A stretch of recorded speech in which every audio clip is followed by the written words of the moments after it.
Bacterial cell. आज हम bacterial cell की स्ट्रक्चर को स्टडी करेंगे इस ई लेक्चर के माध्यम से। बैक्टीरिया की खोज का श्रेय एंटोनी वैन ल्यूवेनहॉक को जाता है। इन्होंने माइक्रोस्कोप में इन बैक्टीरियाज को सबसे पहले देखा था और इन्होंने सूक्ष्म जीवों को, इन माइक्रो ऑर्गेनिजम्स को नाम दिया एनिमल्क्यूल्स। बाद में एहरनबर्ग ने इन्हें बैक्टीरिया नाम दिया था। Bacteria microscopic unicellular prokaryotic organism है। ये अर्थ में पाए जाने वाले सबसे प्रिमिटिव माइक्रो ऑर्गेनिजम्स में से एक हैं। Bacteria are cosmopolitan in distribution. ये सर्वव्यापी हैं। यह एयर में भी पाए जाते हैं, लैंड, वाटर, इवन यह एनिमल्स की बॉडी की सरफेस के ऊपर एवं एनिमल बॉडी के अंदर भी पाए जाते हैं। बैक्टीरिया वेरी हाई टेम्परेचर और वेरी लो टेम्परेचर में भी जीवित रखने की क्षमता रखते हैं। इसके साथ साथ यह एरोबिक एवं एनएरोबिक कंडीशंस में भी सरवाइव कर सकते हैं।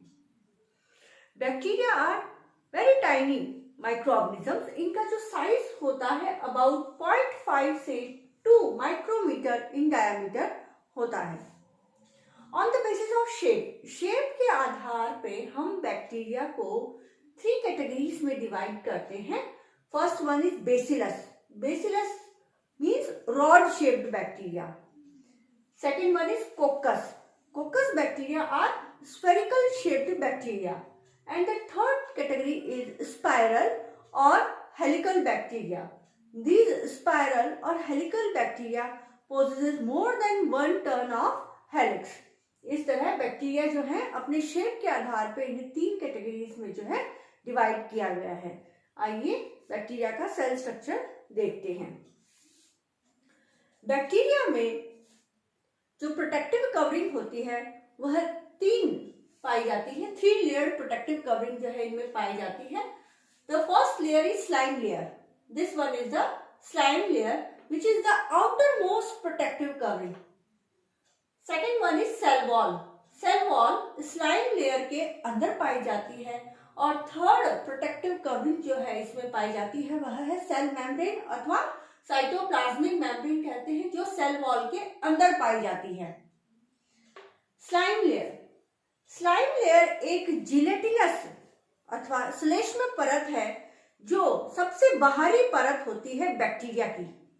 यह स्लाइम लेयर पॉलीसैकेराइड एवं नाइट्रोजनस सब्सटेंस की बनी होती है। यह जो स्लाइम लेयर है अगर पॉलीसैकेराइड की बनी हुई होती है जैसे कि डेक्स्ट्रन और डेक्स्ट्रिन, तो इसे हम सिर्फ स्लाइम लेयर कहते हैं। लेकिन अगर पॉलीसैकेराइड के साथ साथ इसमें नाइट्रोजनस सब्सटेंस भी उपस्थित होते हैं तब हम इसे कैप्सूल कहते हैं। और यह स्लाइम लेयर बैक्टीरिया की जो सेल है इसको डेसिकेशन मतलब ड्राई होने से बचाती है एवं इसको एंटीबॉडी से भी सुरक्षा प्रदान करती है। Second layer is cell wall. Cell wall lies inner to the slime layer. Cell wall slime layer के अंदर पाई जाती है। यह मिडल लेयर होती है, साइटोप्लाज्मिक मेम्ब्रेन के बाहर होती है एवं स्लाइम लेयर के अंदर होती है। सेल वॉल जो है कैरेक्टरिस्टिक फीचर होता है प्लांट किंगडम का, और प्लांट्स में जो सेल वॉल पाई जाती है वह सेलुलोज की बनी हुई होती है, जबकि बैक्टीरिया में जो सेल वॉल पाई जाती है वह एन एसिटाइल ग्लूकोज अमीन, एन एसिटाइल म्यूरामिक एसिड एवं peptide chain of 4 to 5 amino acid की बनी हुई होती है। ये तीनों मिलकर एक पॉलीमर का निर्माण करते हैं और उस पॉलीमर को हम पेप्टिडोग्लाइकन अथवा मुरामिक एसिड कहते हैं। इस तरह बैक्टीरिया में जो सेल वॉल पाई जाती है वह पेप्टिडोग्लाइकन अथवा मुरामिक एसिड की बनी हुई होती है। इसके अलावा जो सेल वॉल है उसमें केमिकल टिकोइक एसिड भी उपस्थित होता है एवं सेल वॉल में लाइपोप्रोटीन्स और लाइपोपॉलीसैकेराइड्स भी डिपॉजिट होते हैं। On the basis of chemical composition of cell wall की केमिकल कंपोजिशन के आधार पे हम बैक्टीरिया को दो ग्रुप्स में डिवाइड करते हैं, ग्राम पॉजिटिव बैक्टीरिया और ग्राम नेगेटिव बैक्टीरिया। इनकी डिटेल्स हम नेक्स्ट क्लास में देखेंगे। जो बैक्टीरिया की जो सेल वॉल है, इसकी थिकनेस करीब 50 to 100 एंगस्ट्रॉम होती है। बैक्टीरिया की सेल वॉल सेल को एक रिजिडिटी एवं टफनेस प्रोवाइड करती है और एक डेफिनेट शेप भी देती है। Third protective covering is cytoplasmic membrane. Cytoplasmic membrane cell wall के अंदर स्थित होती है। यह देखो, इसकी साइटोप्लाज्मिक मेम्ब्रेन है जो सेल वॉल के अंदर स्थित है। यह साइटोप्लाज्मिक मेम्ब्रेन करीब 75 एंगस्ट्रॉम थिक होती है और यह बनी हुई होती है 2 लेयर्स ऑफ फॉस्फोलिपिड। फॉस्फोलिपिड की 2 लेयरों से यह निर्मित होती है। यह फॉस्फोलिपिड मॉलिक्यूल्स जो है 2 प्रकार के होते हैं। The outer one is hydrophilic phospholipid molecules and the inner one is hydrophobic phospholipid molecules. यह फॉस्फोलिपिड जो है 2 लेयर्स का निर्माण करते हैं और इनके बीच में प्रोटीन मॉलिक्यूल्स एम्बेडेड रहते हैं। इस तरह जो बैक्टीरिया में 3 प्रोटेक्टिव कवरिंग जो है पाई जाती है। Next one is cytoplasm. Cytoplasm एक कॉम्प्लेक्स मिक्सचर होता है कार्बोहाइड्रेट्स का, प्रोटीन्स का, लिपिड्स का एवं इसमें मिनरल्स, न्यूक्लिक एसिड्स एवं राइबोसोम्स पाए जाते हैं। बैक्टीरिया का जो साइटोप्लाज्म होता है, इसमें ट्रू न्यूक्लियस नहीं पाया जाता। बैक्टीरिया में चूंकि प्रोकैरियोटिक सेल स्ट्रक्चर पाया जाता है और प्रोकैरियोटिक सेल स्ट्रक्चर की विशेषता है कि इसमें ट्रू न्यूक्लियस एब्सेंट होता है। इसके साथ ही इसका जो जेनेटिक मटेरियल है, जो अधिकतर बैक्टीरिया में डबल स्ट्रैंडेड डीएनए अथवा सिंगल स्ट्रैंडेड डीएनए पाया जाता है, यह जेनेटिक मटेरियल डिफ्यूज अवस्था में पाया जाता है साइटोप्लाज्म में। साइटोप्लाज्म में डबल मेम्ब्रेनस ऑर्गेनेल्स भी एब्सेंट होती हैं। डबल मेम्ब्रेनस ऑर्गेनेल्स जैसे कि Golgi bodies, endoplasmic reticulum, mitochondria, ये इनमें नहीं पाए जाते। अधिकतर बैक्टीरिया में क्लोरोप्लास्ट जो होता है अनुपस्थित, एब्सेंट होता है, लेकिन कुछ फोटोसिंथेटिक बैक्टीरिया में जो क्लोरोप्लास्ट है यह क्रोमेटोफोर्स के रूप में पाया जाता है और ये फोटोसिंथेटिक बैक्टीरिया जो है इनमें पिगमेंट्स उपस्थित होते हैं क्रोमेटोफोर्स में और यह फोटोसिंथेसिस की क्रिया में सहायक होते हैं।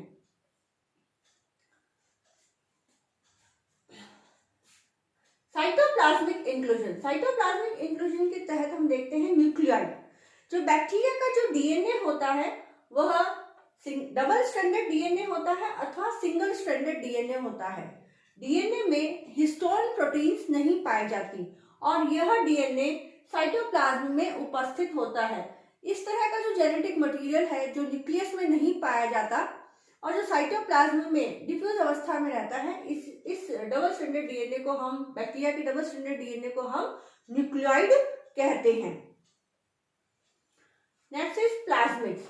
Plasmids are extra chromosomal genetic material. Plasmids DNA bacteria की सेल में पाए जाने वाले एक्स्ट्रा क्रोमोसोमल जेनेटिक मटेरियल हैं।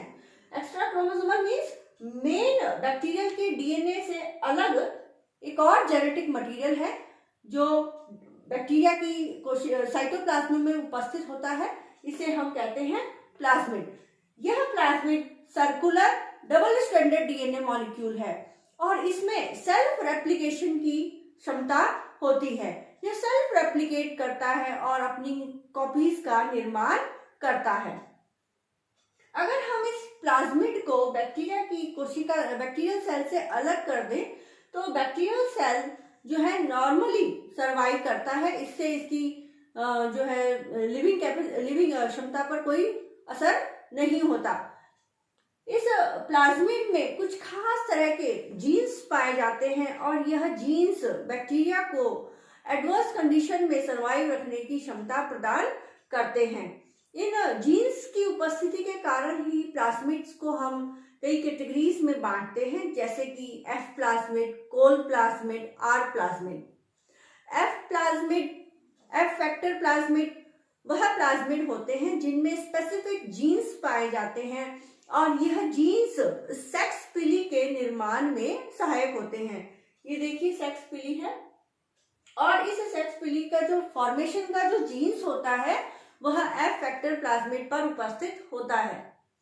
यह सेक्स पिली दूसरे बैक्टीरिया से कांटेक्ट स्थापित करता है और दूसरे बैक्टीरिया से कांटेक्ट स्थापित करने के पश्चात यह एक ब्रिज का निर्माण करता है और इसके थ्रू जो है जेनेटिक मटेरियल का ट्रांसफर एक बैक्टीरिया से दूसरे बैक्टीरिया में होता है। इस तरह sex pili help in the transfer of genetic material from one bacterium to another bacterium. इसी तरह कोल प्लाज्मिड में कुछ खास तरह के जीन्स पाए जाते हैं जो बैक्टीरियोसिन्स का निर्माण करते हैं। बैक्टीरियोसिन्स जो है किल करती हैं सम अदर हार्मफुल बैक्टीरिया को। यह बैक्टीरियोसिन्स कुछ खास तरह के केमिकल्स हैं जो दूसरे बैक्टीरिया को किल करते हैं।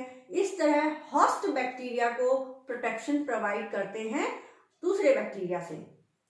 Third type of plasmid is R plasmid और R factor plasmid. R plasmid में स्पेसिफिक जीन्स पाए जाते हैं और यह जीन्स जो है रेजिस्टेंस प्रोवाइड करते हैं बैक्टीरिया को अगेंस्ट एंटीबायोटिक्स से रेजिस्टेंस प्रोवाइड करते हैं और यह बैक्टीरिया को सरवाइव रखते हैं, जीवित रखने में हेल्पफुल होते हैं। इस तरह यह प्लाज्मिड जो है बैक्टीरिया के लिए काफी हेल्पफुल होते हैं और उन्हें कई परिस्थितियों में जो है दूसरे बैक्टीरिया से या एंटीबायोटिक के अटैक से बचाने में सहायक होते हैं। प्लाज्मिड्स को चूंकि यह सेल्फ रेप्लिकेट करता है, अपनी कॉपी खुद बना लेता है, इसीलिए इसे रिकॉम्बिनेंट डीएनए टेक्नोलॉजी में काफी यूज किया जाता है। इस प्लाज्मिड में जो फॉरेन जीन को इंसर्ट करके उस फॉरेन जीन की मल्टीपल कॉपीज जो है बैक्टीरिया में बनाई जा सकती हैं। इस तरह plasmids are very useful in recombinant DNA technology. Plasmid जो शब्द है सबसे पहले लिडरबर्ग ने दिया था 1952 में। इन प्लाज्मिड्स का जो साइज होता है वह about 20 to 100 kilo base pair होता है और यह प्लाज्मिड जो है साइटोप्लाज्म में उपस्थित होते हैं। Next one is ribosomes. Ribosomes जो प्रोकैरियोटिक और सेल स्ट्रक्चर में पाए जाते हैं वह 70S टाइप के होते हैं।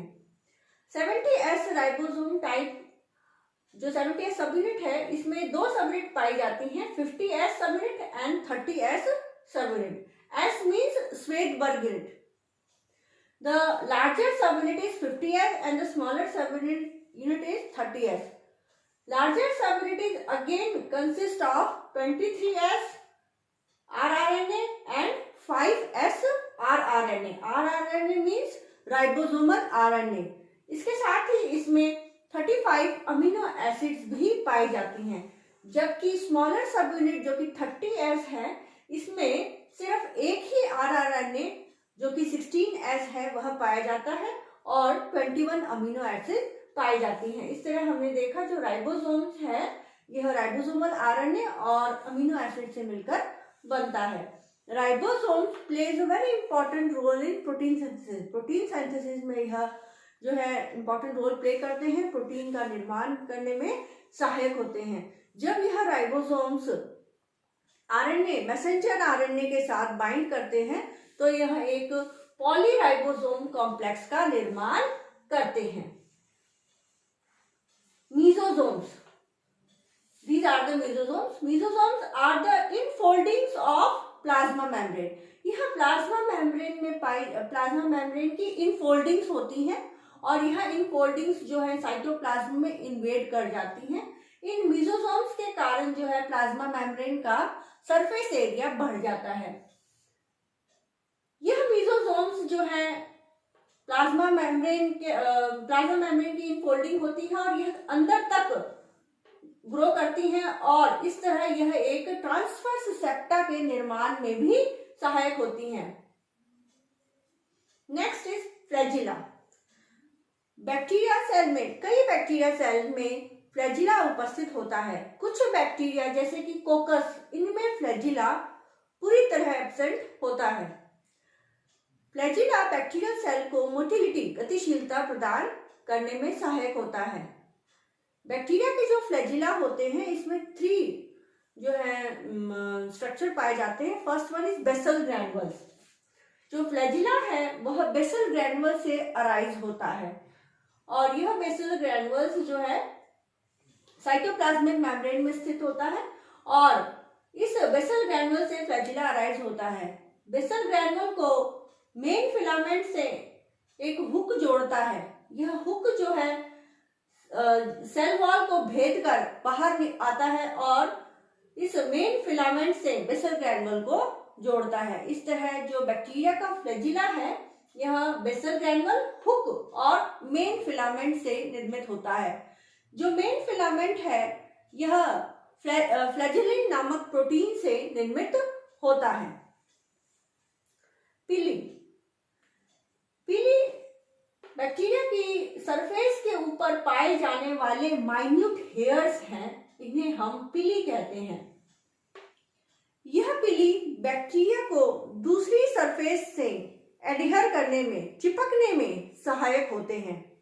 These are minute hairs. यह बहुत ही रोम होते हैं, पतले रोम होते हैं जो बैक्टीरिया की सरफेस पर उपस्थित होते हैं और बैक्टीरिया को दूसरी सरफेस पे या दूसरे बैक्टीरिया से या अदर सरफेस से चिपकने में सहायक होते हैं।